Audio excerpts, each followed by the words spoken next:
People recommend writing in a journal to process emotions and experiences.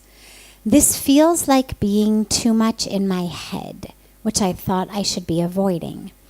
Can you elaborate on releasing mental thought patterns through writing? And how does that integrate with staying present? Okay. It's a great question because there's so many different aspects. You know, if you come, whether it's here in satsang, every night, whether you go on the internet and watch 5 or 10 or 50 spiritual talks, whether you attend a lot of lectures or classes, eventually you're going to start to hear things, it won't take very long, that start to feel like, oh wait, how am I supposed to do that and do this? And so, for example, Puja Swamiji gives us a daily multivitamin of meditation in the morning. And of course, he gives it as times of the day, but it could be any time and all the time. So he says meditation in the morning, no reaction all day, and then introspection at night.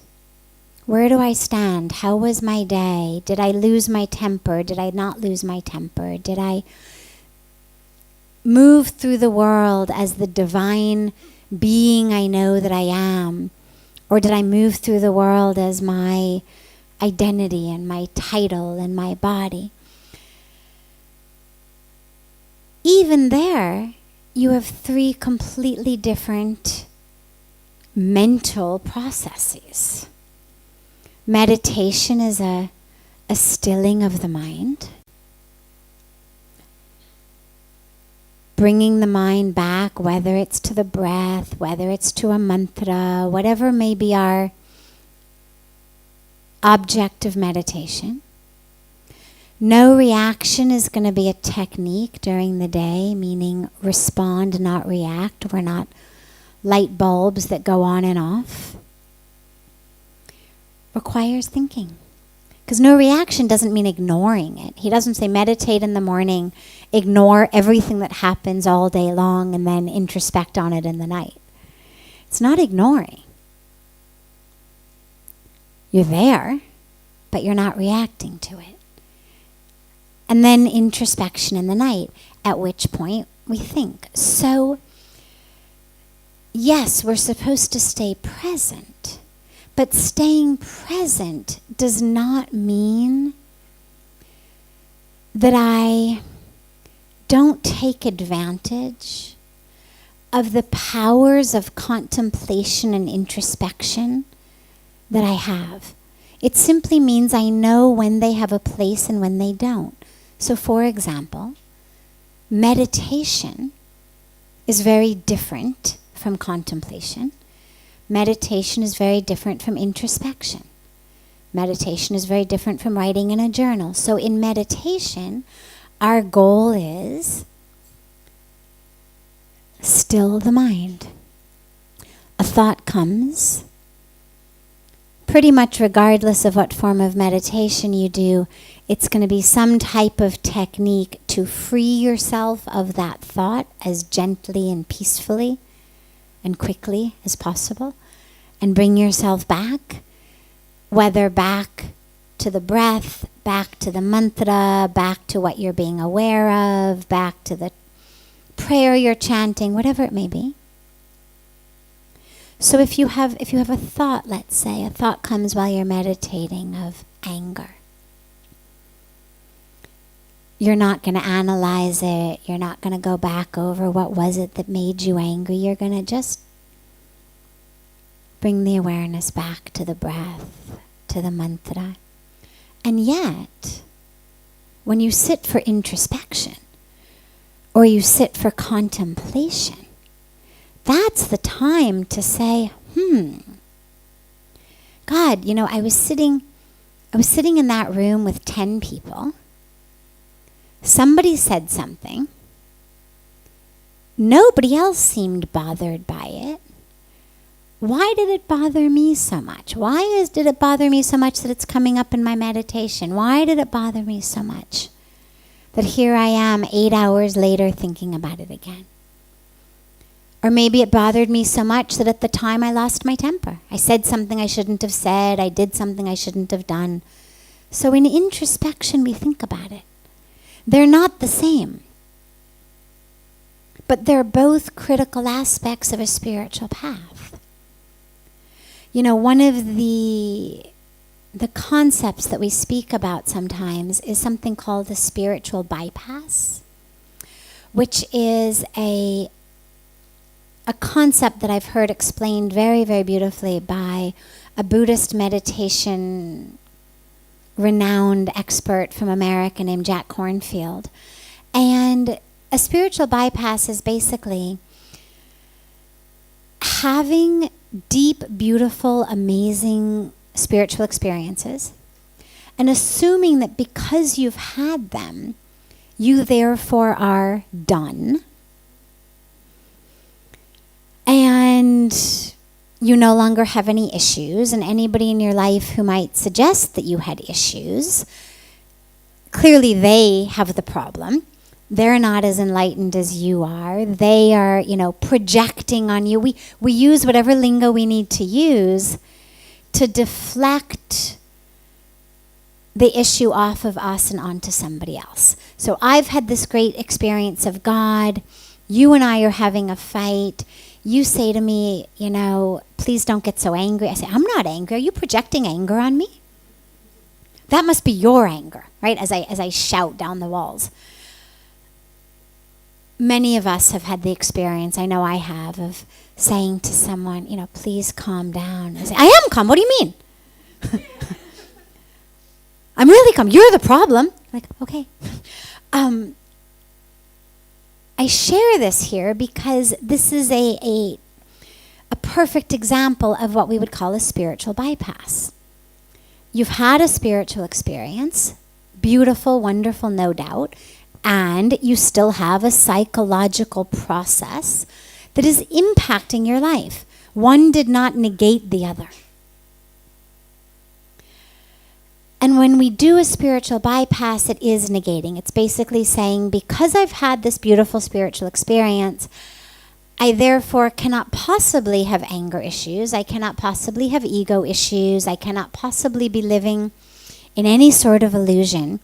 So because I meditate, because I've had beautiful moments of expanded consciousness, I'm done. I'm God. And therefore, if you have any problem with me, you are the problem. This is where introspection comes in. This is where contemplation comes in. This is where journal writing comes in. It's not essential. It's not that you can't have a spiritual practice without journal writing. But what it does that's slightly different from introspection is it keeps you focused. Sometimes when you start to introspect, again, the mind wanders. You justify things, you rationalize things. Well, that wasn't really my fault. That was his fault. He provoked me. He shouldn't have said that. She shouldn't have said this. The situation was unfair. We tend to justify it. Journaling, if you do it right, actually gets you out of your thinking rational mind. When they speak about the importance of journaling spiritually, it's more like a stream of consciousness. So you're not censoring, you're not rationalizing, you're not justifying, you're just writing. And a lot of times when you write, if you're doing it as stream of consciousness, you find that insights and truths come that you don't even realize were there until you see them on your page. And I don't know the mechanism of why they come there in a way more easily than they tend to come just contemplating or just introspecting. I think it has something to do with the thinking mind that we use when we introspect. And the thinking mind always keeps us this arm's length away. And it analyzes, and it justifies, and it tries to explain. And it wants to feel good also. I mean, if I say, God, I really got triggered. I really lost myself there in anger and pain and ego and jealousy, whatever it may have been. Well, that doesn't feel good inside. And most of us like to feel good inside. I mean, it's nice to feel like you're the type of person you want to be. And when you're really honest with yourself and you realize, oh God, that was not necessary to say. I wonder what made me say that. And then you really are face to face with, oh God, I was really in my ego right then. I was really in a reactive state right then. It doesn't feel good. And so a lot of our thinking brains are very good at censoring that. We don't even know we're censoring it. We've developed the ability to do this over the course of our lives. And so it now happens so automatically that we just automatically default to the other person. They made me angry. They triggered me. They provoked me. They hurt me. But when you journal, because you're not thinking and it's just coming, a lot of times it's on the page, as I said, before you even realize what it is, and so your thinking brain doesn't have the opportunity to censor it. So we tend to sometimes get more honest in writing than in thought. And so it's not instead of being present, it's in addition to being present. Being present doesn't mean I never think about my own actions. Being present doesn't mean, oh, did I just trip you along the way? Well, so sorry. I would say I'm sorry, except it happened 30 seconds ago and I'm now in the present. And since it's not happening in the present, I didn't do it, and so, get yourself up. That's not what we mean by be in the present. Be in the present means don't spend your life reliving the past. So in this moment, I tripped you. Oh, I'm so sorry. Let me help you up. But I'm not going to carry it all day. Bad person, clumsy person, useless person, worthless person, That's the stuff that we say, be present. Right here, right now, in this breath, you're not tripping anybody. In this breath, you're okay. Yeah, it happened. You did what needed to be done. You're now moving more mindfully. You're moving with more awareness. Sometimes we don't have the opportunity immediately. Sometimes you don't even know you tripped somebody. You were in another world. You were thinking about something else. You were listening to music. Who knows?